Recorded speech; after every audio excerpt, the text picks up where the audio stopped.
Hey guys, thank you for joining me today on Godspot. I want to talk to you about strategies for personal growth.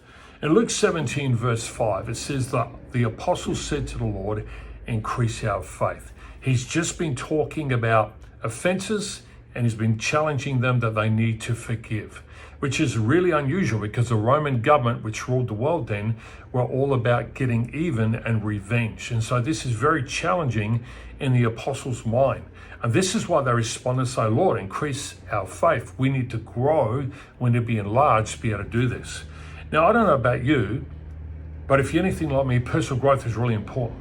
I want to understand myself more, and I want to learn to understand others as well.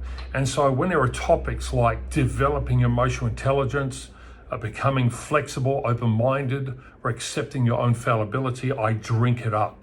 I like to read about it, hear about it, and then I like to work on it. But what I want to do today is I want to give you not just knowledge, I want to give you some practical tips on how you can personally grow yourself. So here they are. Number one, be present. As much as possible, keep your attention focused on the moment, the right now. In other words, immersing yourself in what you're doing, even if it's tedious or boring, because if you honor whatever you do in the moment by giving you its full focus, you will succeed and be rewarded. Number two, disengage from other people's opinions. I read a quote the other day that said, the only weight we need to lose is the weight of other people's opinions. How true. Stop worrying about what other people think and get on with it.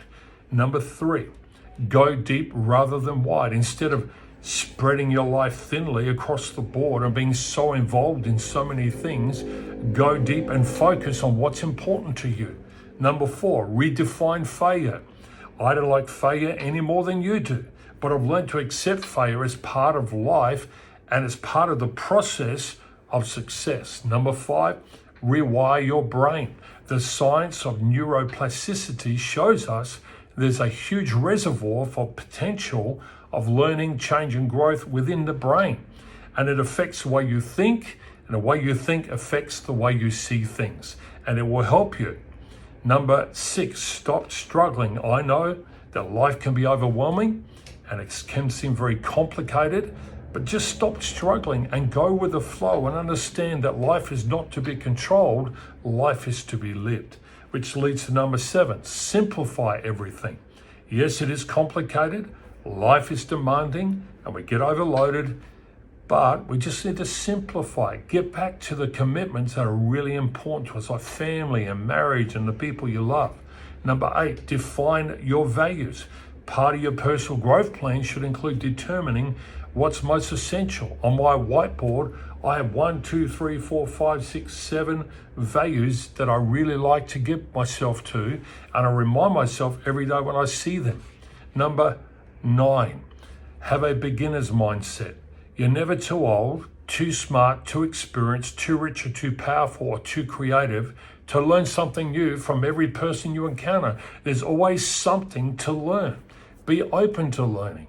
And number 10, finally, prioritize kindness and good manners. You know, kindness and good manners are underrated.